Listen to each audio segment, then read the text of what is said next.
अध्याय 9 देख रहे हैं। महिलाएं, जाति एवं सुधार। समानता और न्याय की मांग। इसमें बड़े बड़े नाम आने वाले हैं। एक नारायण गुरु साहब का नाम आएगा, गुरु घासीदास साहब का नाम आएगा और हरिदास ठाकुर। अब हम 19वीं सदी के दूसरे हिस्से की बात करते हैं।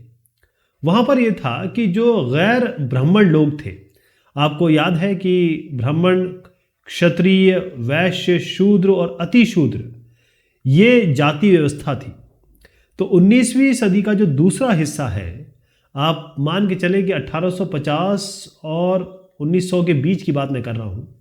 यहां पर बहुत सारे जो ब्राह्मण लोग नहीं थे, यानी कि यहां से जो लोग आते थे, उन्होंने बहुत सारी आवाज बुलंद करने की कोशिश की, बहुत आंदोलन शुरू किए कि भाई समाज में सबको समानता मिलनी चाहिए। जो ऊपर से नीचे वाला बनाया गया है वैसा नहीं, ये सब बराबर होने चाहिए, इक्वल होने चाहिए।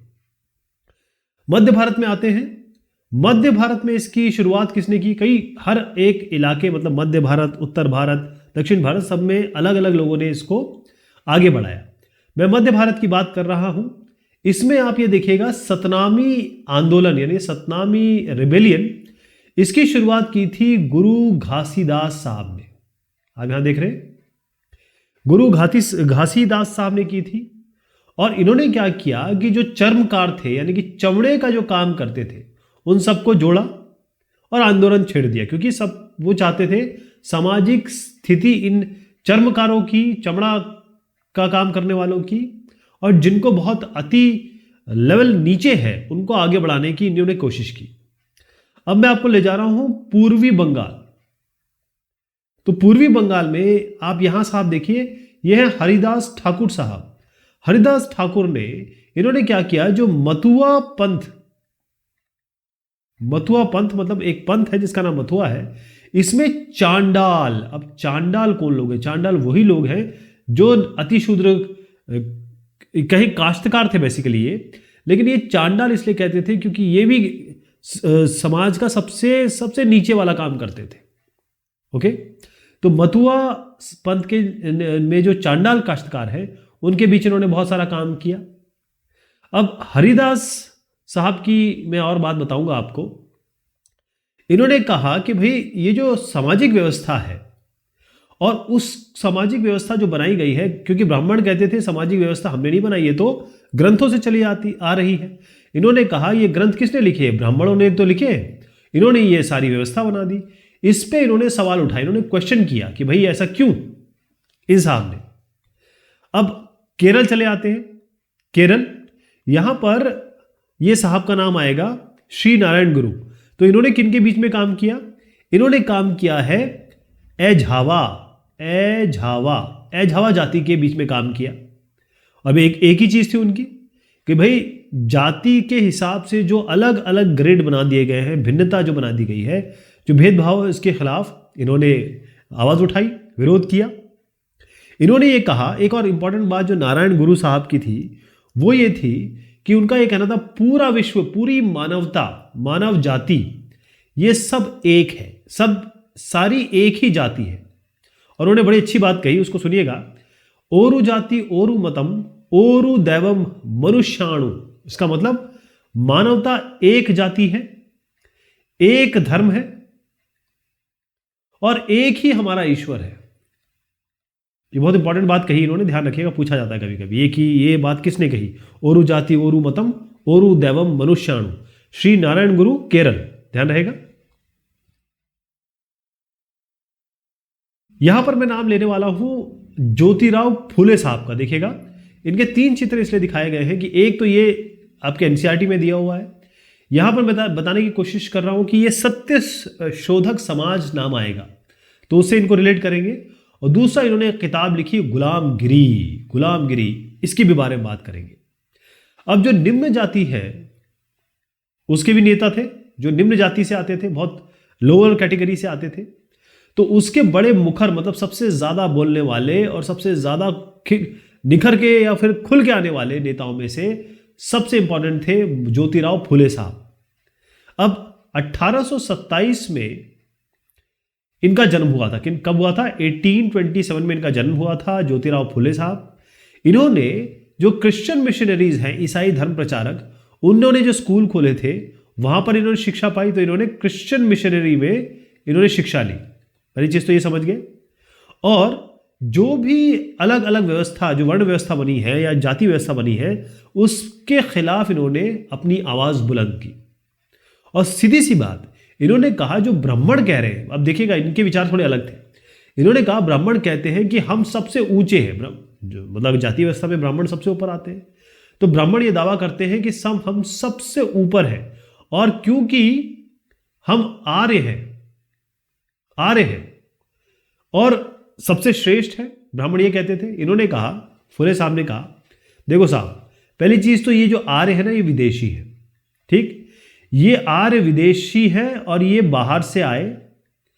यहां पर जो हिंदुस्तान, मान लीजिए इंडिया है, इस मिट्टी में जो लोग रहने वाले थे, यानी कि जहां जो असली वारिस लोग थे इस मिट्टी के, इस जमीन के, यानी कि जो मूल निवासी थे, उनको इन आर्यों ने हराया, डिफीट किया, इनको अपना गुलाम बना लिया। मतलब जिसको इन्होंने पराजित किया, इन ब्राह्मणों ने, जो कि बाहर से आए हैं, अपने आप को आर्य कह रहे हैं, ये बाहर से आए हैं और अपने आप को ये ऊंचा मानने लगे, और जो पराजित जनता है उसको ये निम्न मानने लगे, निचली जनता मानने लगे, निम्न वर्ग के मानने लगे। तो फुले साहब का सीधा ये कहना था कि जो ऊंची जाति, जो ब्राह्मण जाति, जो बड़ी जाति ये कह रहे हैं, ऊंची जाति में ब्राह्मण और क्षत्रिय दोनों आते हैं, लेकिन ब्राह्मणों पे ज्यादा इन्होंने कहा, ना तो यहाँ की जमीन, ना यहाँ की जायदाद, ना ही यहाँ की सत्ता पे इनका कोई भी अधिकार है, जो आर्य अपने आप को कह रहे हैं। ये धरती इन मूल निवासों की है, जिनको ये जो निम्न जाति कह रहे हैं, उनका अधिकार है जमीन पे।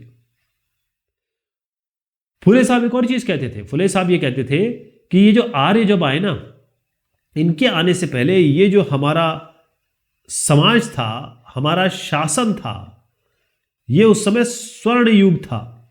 मिट्टी, वो कहते हैं सोने की चिड़िया। तो यहां पर जो योद्धा थे, यानी कि जो किसान थे, वो जमीन जोतते थे, और जो मराठा देहात पर यही जो योद्धा आप कहें या किसान कहें, यही लोग बहुत न्याय संगत, यानी कि बिल्कुल जस्टिफाइड तरीके से, बगैर किसी का पक्ष लेके, बायस होके, निष्पक्ष तरीके से ये लोग शासन करते थे। कौन लोग? जिनको ये निम्न जाति कह रहे हैं, ब्राह्मण लोग, आर्य लोग। तो यहां के जो लोग थे बहुत अच्छा न्याय करते थे। और इन्होंने ये कहा कि भाई जो शूद्र हैं, मैं अभी ज्योतिराव फुले साहब की बात कर रहा हूं, जो शूद्र हैं, यानी कि जो बल, मतलब अपना बल का प्रयोग करते हैं, श्रमिक जाति है, लेबर का काम करते हैं, और जो अति शूद्र हैं, जिनको अछूत कहा जा रहा है, इनको मिलना चाहिए। मतलब अगर हम वर्ण व्यवस्था में ले तो ब्राह्मण, क्षत्रिय, वैश्य, शूद्र और अतिशूद्र। इन्होंने कहा शूद्र और अतिशूद्रों को साथ मिलना चाहिए, इनको संगठित होना चाहिए, और फिर हमको किसी न किसी तरीके से साथ मिलके इस अन्याय के खिलाफ आवाज उठानी चाहिए। तो अब मैं बता रहा हूं सत्य शोधक समाज। तो फूले साहब ने सत्य शोधक समाज इस नाम का संगठन शुरू किया, और जातीय समानता, यानी कि जो ये जातिगत व्यवस्था है, इसको हटा के सबको बराबर मानने की मुहिम इन्होंने चलाई। ध्यान रखिए, मैं एनसीईआरटी को लाइन बाय लाइन बताता हूं, है ना? तो ये जो भी बता रहा हूं, ये एक एक लाइन बाय लाइन बता रहा हूं। चलिए, इसमें एक चीज और आ गई। 1873 की मैं बात कर रहा हूं। इन्होंने एक किताब लिखी है, इसको जरा बड़ा कर दूं आपको। यह गुलामगिरी किताब महात्मा ज्योतिबा फुले साहब ने लिखी है 1873 में। गुलामगिरी, ध्यान रखिएगा, जरूर पूछा जाता है, गुलामगिरी किसने लिखी, कब लिखी, जरूर पूछा जाता है। अब यह हुआ ये कि इससे पहले 1863 यहां पर अमेरिका में एक गृह युद्ध चल रहा था, और गृह युद्ध जो था, जिसे हम सिविल वॉर कहते हैं, किनके बीच में चल रहा था? गोरों के बीच में और कालों के बीच में, व्हाइट्स एंड ब्लैक्स, गोरे और कालों के बीच में ये वॉर चल रहा था।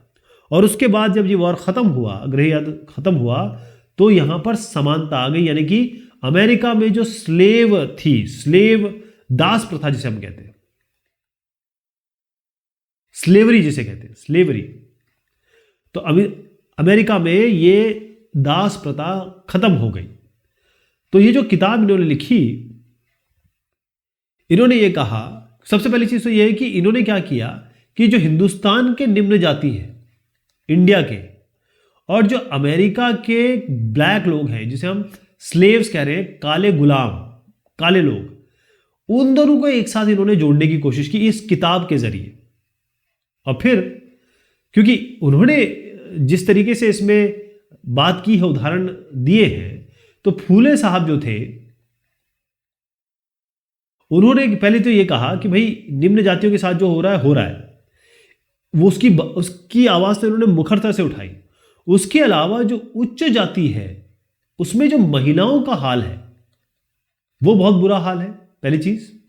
और दूसरी चीज क्या है कि मजदूरों के साथ जो मुसीबतों का पहाड़ टूटता है, मजदूर हमेशा मजदूरी बना रहता है, उसको जो जिसने काम दिया है वो उसके साथ अन्याय करता है। और दूसरी चीज कि जो निम्न जाति उनके बारे में तो उन्होंने कहा है कि भाई इनके साथ जितना अपमान होता है, जो इनकी बुरी हालत है, ये बहुत ज्यादा चिंतित थे ज्योतिराव फुले साहब। तो अगर आप देखेंगे कि केवल इन्होंने नहीं, इसके आगे भी कई लोग ऐसे हैं जिनका नाम अभी भी लेने वाला हूं। ये मैं बात कर रहा हूं आपके 20वीं सदी की बात कर रहा हूं।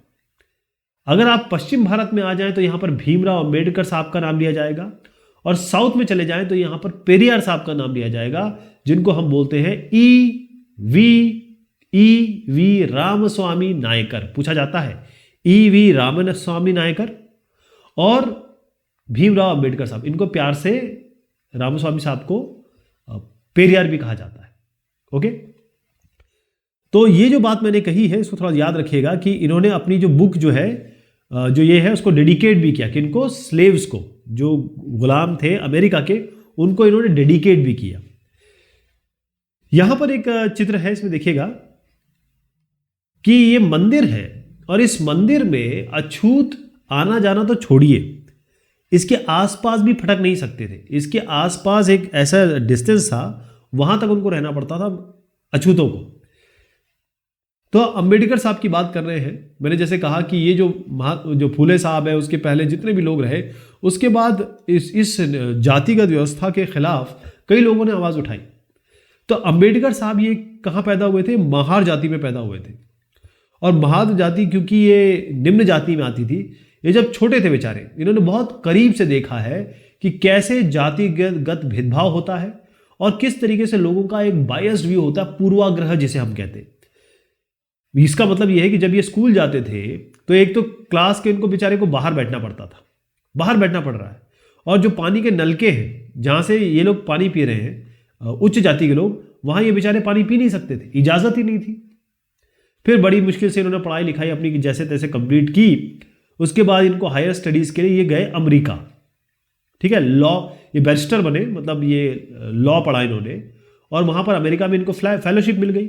लेकिन 1919 में जब ये लौटे तो फिर उन्होंने फिर से जो ऊंची जाति है या कहें उच्च जाति की जो सत्ता संरचना है, कि भाई जो भी सत्ता जिसके पास मिल रही है, ये भी इन्होंने कांग्रेस के लिए भी कहा कि कांग्रेस में जो भी टॉप पे है वो सारे के सारे ऊंची जाति के हैं, तो हमारा रिप्रेजेंटेशन कब होगा, हमारे साथ जो भेदभाव हो रहा है उसके बाद खिलाफ कौन आवाज बुलंद करेगा। मैं आपको ये बताता हूं कि 1919 तो ये वापस आए, 1927 की बात बता रहा हूं, इन्होंने अंबेडकर साहब ने एक मंदिर प्रवेश आंदोलन शुरू किया। क्यों शुरू किया? क्योंकि मंदिरों में अछूतों का जो निम्न जाति है, चाहे आप शूद्र बोले या अति शूद्र बोले, उनमें ये अलाउ ही नहीं थे, बड़ी जाति इनको आने नहीं देती थी। तो इन्होंने बहुत सारे ऐसे, क्योंकि महार जाति के से आते थे, तो महार जाति के बहुत सारे लोगों ने इस आंदोलन में इनका साथ दिया और बहुत इन्होंने कोशिश की मंदिरों में जाने की, घुसने की। देखिए 1927 से लेकर 1900 ये ऐसा नहीं दिखाना चाह रहे थे कि भाई हम ब्राह्मणों से ऊंचे हैं या उच्च जाति से ऊंचे हैं, बस ये केवल इन आंदोलनों से ये दिखाना चाह रहे थे कि भाई जो समाज है इसमें जातिगत भेदभाव कितना बसा हुआ है, और जो जातिगत पूर्वाग्रह है, लोग जो पहले ही सोच लेते हैं कि अगर महार जाति का है या कुम्हार जाति का है या फिर चर्मकार है तो उसके लिए क्या सोच बना लेते हैं। ये इन्होंने जो आंदोलन किए उसका मेन काम यही था। तो 3 आंदोलन इन्होंने किए हैं। ये पूछा जाता है कि इन्होंने आंदोलन कितने किए, कब किए? तो 1927 से 1935। 1927 में इन्होंने ये आंदोलन शुरू किया, 1919 में लौटे हैं, महार जाति के थे, ये सब आपको याद रखना है।